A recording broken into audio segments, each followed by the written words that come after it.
A todos, que Jesus nos abençoe e nos envolva na sua paz. Olha, eu vou dizer que eu não sou palestrante, eu sou conversante, sabe? Nós vamos bater um papo, porque eu ainda não tenho nem estatura física nem espiritual para ser palestrante, caramba. Verdade. Então, tenho certeza que a espiritualidade deve estar me preparando para eu saber segurar o microfone. Isso para mim é um bicho de 7 cabeças. Eu gosto de falar sem microfone, mas tem muita gente aqui. A espiritualidade deve estar me preparando, né? Para eu aprender a usar o microfone, para eu aprender a me desinibir. Mas eu vou chegar lá.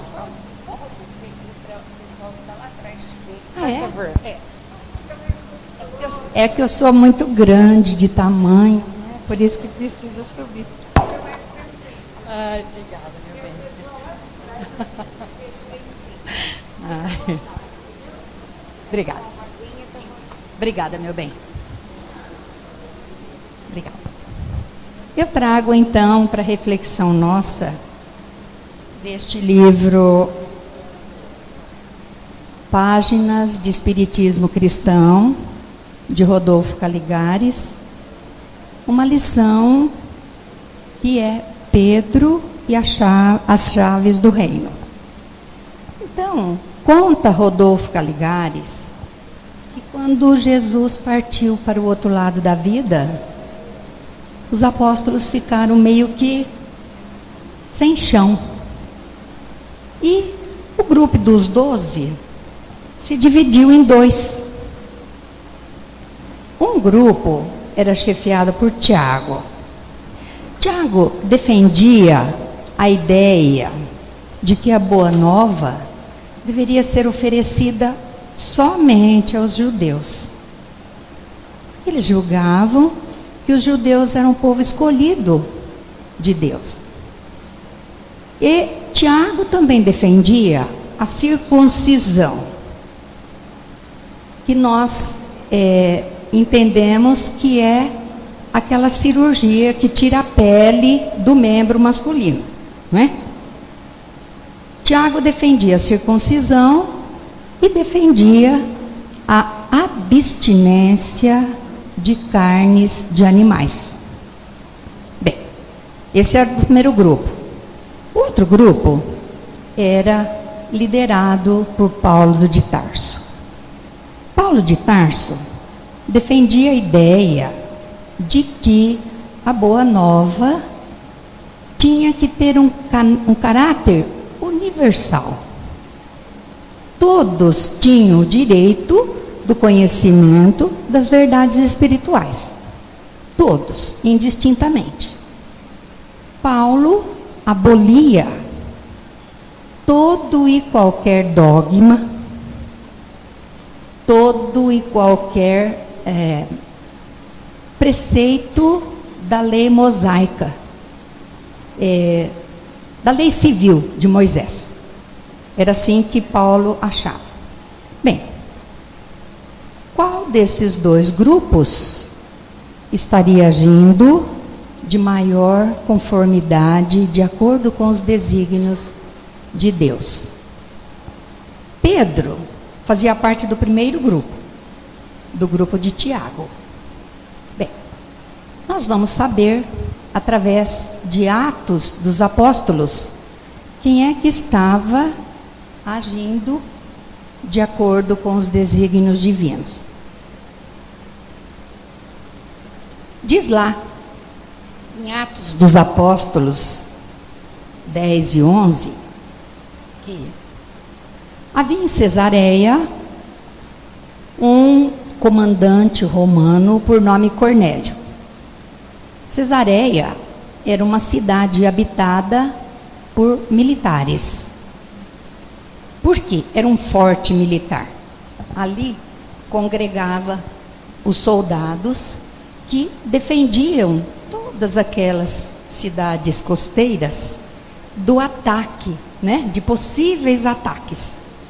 Bem, ali então Cornélio era um homem temente a Deus, um homem muito bom, caridoso, um homem extremamente respeitado, um homem que orava incessantemente. Bem, no momento em que Cornélio orava, ele teve uma visão.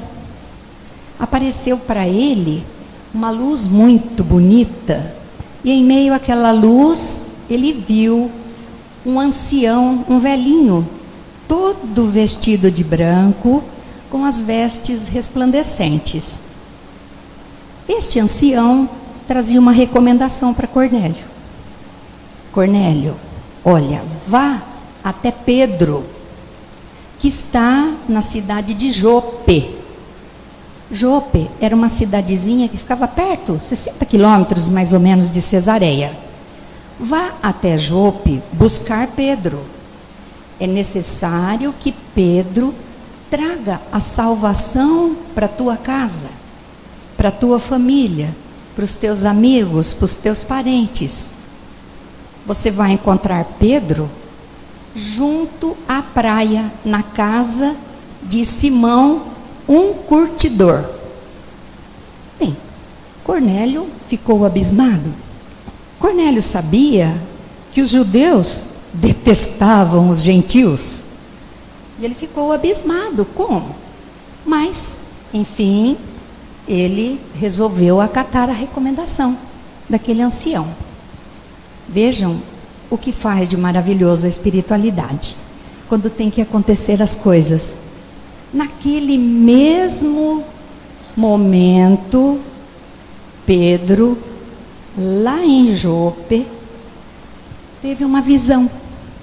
Apareceu para ele um ancião, todo vestido de branco, com vestes resplandecentes, e que disse para ele: Pedro, Deus não faz distinção de raças, não faz distinção de credos.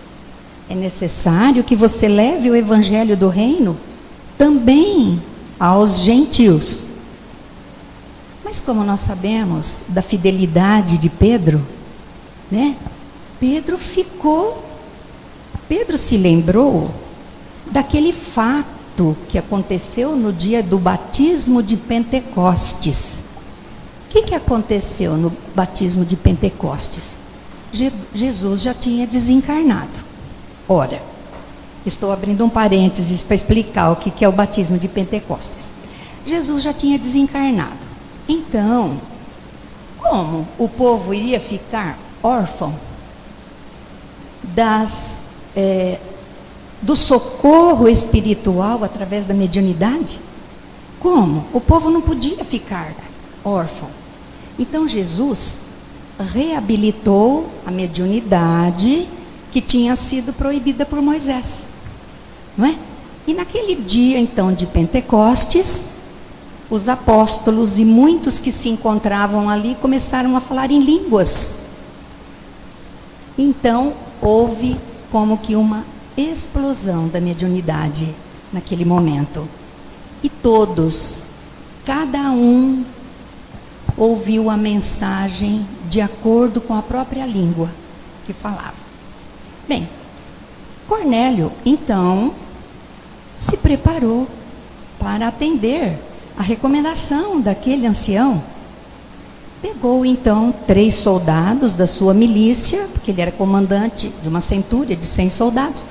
Pegou 3 soldados da sua confiança e mandou até Jope para buscar Pedro. Bem, naquele dia, Pedro tinha trabalhado muito. Desde cedo tinha trabalhado demais. E chegava ali na casa de Simão o curtidor com muita fome, muito cansado, com muita fome. Mas a comida ainda não estava pronta. E Pedro então resolveu ir para o quarto e orar. Naquilo que Pedro está então ajoelhado, rezando, ele teve uma visão. Uma luz muito bonita, muito clara, vinha do céu. o céu como que se abriu. E de lá, do alto, descia algo que parecia uma trouxa com algo dentro. Bem, Pedro ficou olhando extasiado naquilo. Desceu aquela trouxa perto dele, abriu-se, era um lençol, dentro estavam animais mamíferos, aves, répteis, peixes. Pedro assustou-se. O que seria aquilo? Por que será que Pedro teve essa visão? Né? E uma voz muito clara, muito doce, disse para Pedro: levanta-te, mata e come.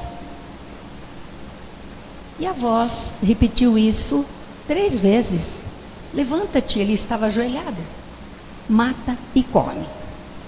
Ora, lembrando, Pedro não era do primeiro grupo, do grupo do Tiago, que pregava abstinência de carne de animais? Era proibido comer carne de animais? Ficava confirmado então, naquele momento, ficava confirmado que o que entra pela boca do homem não é aquilo que faz o homem imundo, mas o que sai da boca do homem é que faz o homem imundo. Pedro havia ouvido inúmeras vezes Jesus dizer isto. Não era que entrava pela boca do homem. Bem, Pedro então, naquele momento, muito assustado, ele ficou como que extasiado, né? Porque aquilo foi uma novidade muito grande para ele. Ele percebeu o quanto ele estava errado nas suas convicções. Pedro pôde perceber também que tudo aquilo que eles pensavam, os judeus, a respeito dos gentios, tudo aquilo fora um grande erro. Afinal, se tinha vindo um mensageiro do Senhor alertar, né, aquilo para Pedro, significava então que eles estavam errados em muita coisa. Bem, Pedro então, neste momento, fica muito indignado com tudo aquilo, e ele, naquele momento então, alguém bate na porta do quarto e diz para Pedro que lá fora tinha alguém que vinha da parte de Cornélio, vinha buscá-lo. Pedro assustou-se, mas como? Bem, mas Pedro foi atender. Pedro então se dirige para Cesareia. É recebido na casa de Cornélio com muita alegria. Cornélio, num ato de adoração, se atira de joelhos aos pés de Pedro, querendo beijar-lhe as mãos. Mas Pedro então, mostrando humildade, disse que: não, Cornélio, eu sou um homem igual a todos vocês. Naquele momento ele reconheceu que não existia judeu que fosse superior aos gentios. E aí, então, Cornélio leva Pedro até a sala. A sala estava repleta de pessoas da família de Cornélio, parentes, amigos, íntimos. E Pedro então diz o seguinte: vós bem sabeis o quanto é difícil a um judeu visitar alguém de outra raça, mas foi Deus quem me revelou que não há distinção entre credos, entre raças. É por isso que eu estou aqui. Foi Deus quem me revelou. Bem, aí Pedro começa a fazer a sua pregação. Naquele momento, então, desce sobre todas aquelas pessoas que se encontravam na sala.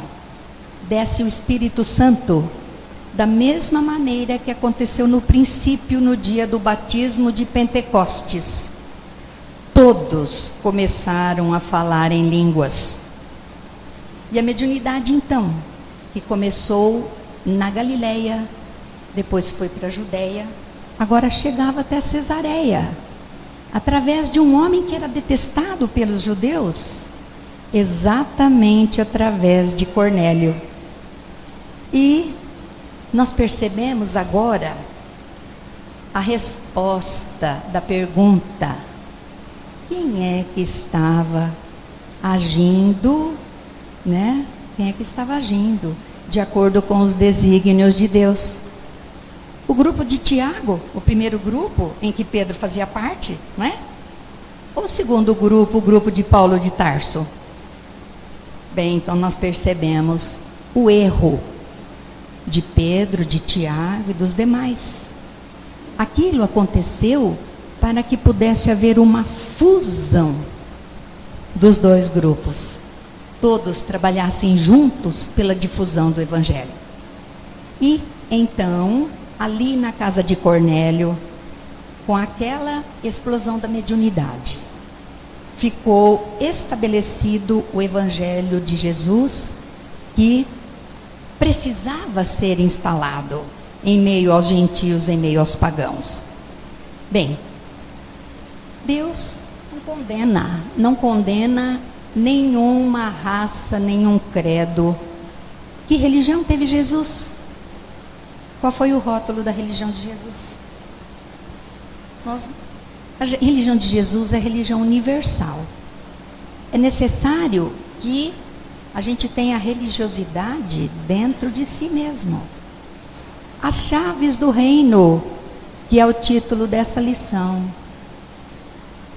Quais são as chaves do reino? O amor e a caridade.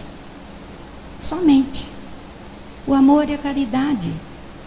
Essas são as chaves verdadeiras do reino. O reino que nós precisamos instalar dentro de nós mesmos. Nos despojando daquelas coisas danadas que nós ainda temos. Das discriminações que nós fazemos, dos julgamentos, não é? Das exigências que nós fazemos,